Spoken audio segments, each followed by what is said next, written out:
नमस्कार, मी विद्या स्वागत करते आपल्या चॅनल देवताज कॉर्नरमध्ये। आजच्या व्हिडिओमधून आपण भाऊबीज कशी साजरी करतात व का साजरी करतात हे मी दाखवणार आहेत। आणि प्रत्येक घरामध्ये बहीण भावांचं पवित्र नात्यांचं बंधन या सणामधून सादर करण्यात येतं किंवा आपण बघत असतो। आणि अत्यंत महत्त्वाचं स्थान या भाऊबीजेला असतं। आणि प्रत्येक बहीण आपल्या भावाला मोठ्या आनंदाने आणि उत्साहाने ओवाळते आणि प्रत्येक भाऊ आनंदाने आणि तितक्याच उत्साहाने आपल्या बहिणीकडून ओवाळून घेत असतो। अशीच एक भाऊबीज माझ्या भावाच्या घरी साजरी करण्यात आली, ते मी तुम्हाला या व्हिडिओमधून दाखवणार आहे। आणि हे बघा, माझी मोठी बहीण आपल्या भावाला ओवाळताना दिसत आहे आणि त्याच्या घरी सर्वांनी हे उत्साहाने सादर केलेले आहेत। आता मीही येथे माझ्या भावाला ओवाळणी करत आहे। आणि बघा, किती आनंदाचा क्षण असतो, प्रत्येक चेहऱ्यावरती किती मोठा उत्साह असतो। बघा, आपल्या आईवडिलांच्या रूपामध्ये आपले भाऊ भाऊजाई असतात। प्रत्येक घरामध्ये हा आनंद साजरा केला जातो, हो ना। आणि ह्या आनंदाच्या क्षणाचं कौतुक किंवा सर्वांनाच असतं आणि आपण तितक्याच उत्साहाने वाटही बघत असतो। बघा, एरवी आपण कितीही कोणाच्या घरी जाऊ द्या, पण सणाच्या निमित्ताने जी रौनक असते, जो आनंद असतो, तो काही अनेकच असतो। आणि तोच या सणाच्या निमित्ताने प्रत्येक घरामध्ये दिसून येतो। आणि आपल्याला सणांची जी लगबग असते ती काही अनेकच असते। आणि बघा, किती सण आपले सुंदर असतात। प्रत्येक सणांमधून काही ना काही शिकवण आपल्याला मिळत असते। आता ही बहिणीची मुलगी मामाची भाची मामाला ओवाळणी घालत आहे आणि तितक्याच आनंदाने आणि उत्साहाने आणि चेहऱ्यावरती स्मित हास्य घेऊन, आनंद उत्साह घेऊन तितक्याच आनंदाने हा सण साजरा करत आहेत। बघा, कौतुक ह्या सणांचं काय तितकं करावं, कोणतंही नातं असो, बघा आपण किती मोठ्या उत्साहाने साजरं करत असतो। क्षण आनंदाचा आहे, सर्वजण घरामध्ये जमा झालेले आहेत आणि ह्या आनंदाचा, या सणांचा जो आनंद आहे तो सर्वजण लुटत आहे, घेत आहे। सगळ्यांची आपली आपली पद्धत असते, त्याप्रमाणे प्रत्येकजण आपल्या आपल्या पद्धतीप्रमाणे ओवाळत आहे। ओवाळणीची पद्धत जरी वेगवेगळी असेल, कोणी करदोडा हातात देत आहे तर कोणी करदोडा गळ्यात घालत आहे। बघा, पद्धती ह्या वेगवेगळ्या जरी असल्या तरी त्यामागचा उद्देश असो काही वेगळा नसतो। प्रत्येकाची भावना ही त्यामागची एकसारखीच असते। आणि जे गिफ्ट मिळतं त्याचा आनंद हा आपण चेहऱ्यावरती बघूच शकतो, किती तो आनंद। गिफ्ट हे कसंही असो, कोणी मोठं देतं, कोणी छोटं देतं, परंतु आपल्याला आनंद हा सारखाच असतो। इथे तर मोठं गिफ्ट मिळालेलं आहे, मग तेवढं हसू तर मिळणारच आहे ना, दिसणारच आहे ना। आणि बघा, आता बहीण या भावाला ओवाळत आहे आणि आता मामाला ओवाळणी घातलेली आहे, आता भावाला ओवाळणी घालत आहे आणि भाऊही मोठ्या उत्साहाने ओवाळून घेत आहे। कारण की हा सणच बहीण भावाच्या पवित्र नात्यांचा असा सण आहे। आणि मामाच्या घरी असो आपले भाचे किंवा बहीण भावाच्या घरी असो, हे आनंदाचा क्षण हा न विसरता येण्यासारखा आहे। त्याचा आनंद काही अनेकच असतो। पद्धती आपल्या सणांच्या निमित्ताने कितीही वेगवेगळ्या असो, परंतु आनंद खरा आपल्या सणांमध्येच असतो। ही आता भाच्याला ओवाळणारी मामी आहे आणि आमची भाऊजाई आहे, आनंदाने अशी ओवाळत आहे। बघा, तीही आनंदामध्ये सामील झालेली आहे आणि तितक्याच उत्साहाने आणि हसी मजाकने सण साजरा करताना आपल्याला दिसत आहे।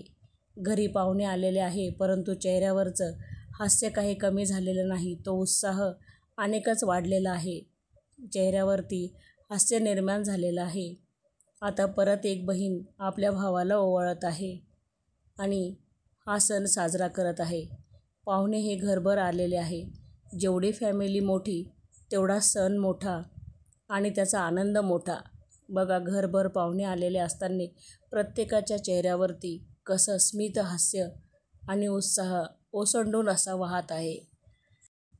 भारतामध्ये अनेक सण मोठ्या उत्साहाने आपल्याला, राखी पौर्णिमा असो, दिवाळी असो, भाऊबीज असो, गणपती असो, गौरी गणेश असो, असे अनेक सण असतात, ते आपण उत्साहाने साजरा करतो।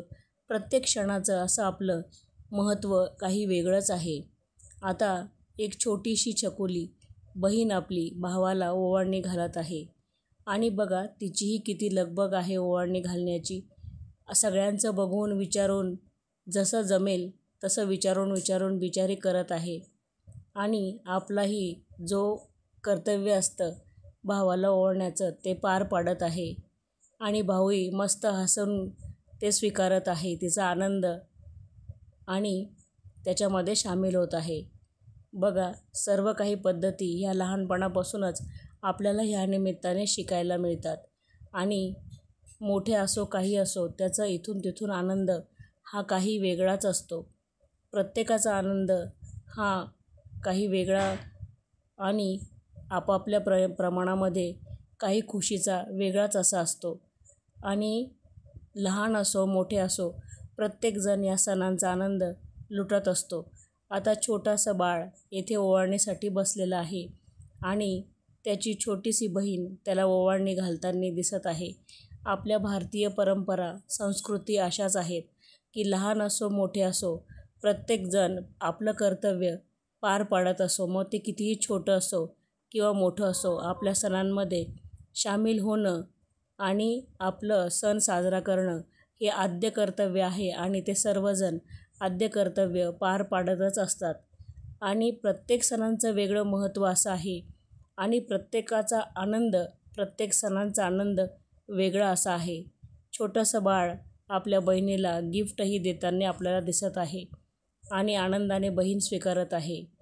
परत एक बहीण आपल्या भावाला ओवाळत आहे. बघा फॅमिली माझी तशी मोठी आहे आणि सर्वजण त्या फॅमिलीमध्ये उत्साहाने आपल्या मामाच्या आणि मामीच्या घरी सामील झालेले आहे आणि तो उत्साह आपला पार पाडत आहे आणि मामा मामीही तितक्याच आनंदाने सर्वांचं स्वागत करताना दिसत आहे आणि त्या आनंदामध्ये सर्वजण सामील झालेले आहे. बघा पाहुणे कितीही येऊ काही येऊ पण आपल्या संस्कृतीमध्ये तो आनंद सगळ्यांनी एकत्र येऊन साजरा करण्याचा ही भारतामध्ये खूप छान पद्धत आहे आणि ती आजही टिकवली जात आहे.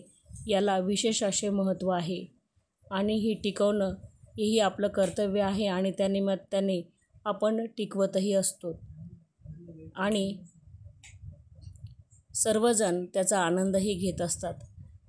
ह्या संस्कृती ज्या आहेत त्या आज आपण टिकवण्याची खरी गरज आहे आणि बघा तितक्याच आता जास्त प्रमाणामध्ये ते टिकण्याची प्रथाही निर्माण झालेली आहे. त्या सणाचं महत्त्व काही कमी होत नाही.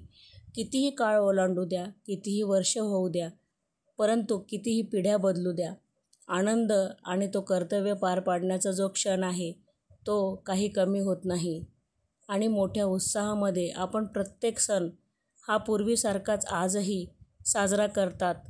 फॅमिली छोटी जरी होत गेली तरी आनंद मात्र छोटा झालेला नाही. तो त्यामागचा आनंद मोठाच असा आहे आणि आपण आपल्या येणाऱ्या पिढीला एक आपली संस्कार घडवतो की येणारा प्रत्येक क्षण हा आनंदाने साजरा करायचा असतो, एकत्र येऊन साजरा करायचा असतो, कारण एकीचं बळ हे काही वेगळंच असतं आणि आज आपल्याला खऱ्या अर्थाने एकत्र राहण्याची गरज आहे आणि सगळ्याला याचं महत्त्वही जवळजवळ मैत्रिणींनो पटलेलं आहे आणि ते प्रत्येकजण हे कर्तव्य म्हणूनच पार पाडताना दिसत आहेत. आपल्याला विभक्त कुटुंब पद्धती ही नको आणि एकत्र कुटुंब पद्धती ही पटलेली आहे. जरी आपण शिक्षणाच्या निमित्ताने कुठेही राहत असेल आणि त्याचं महत्त्व आपल्याला पटलेलं आहे. व्हिडिओ कसा वाटला हे कमेंटमध्ये सांगायला अजिबात विसरू नका आणि सबस्क्राईब करायलाही विसरू नका. धन्यवाद.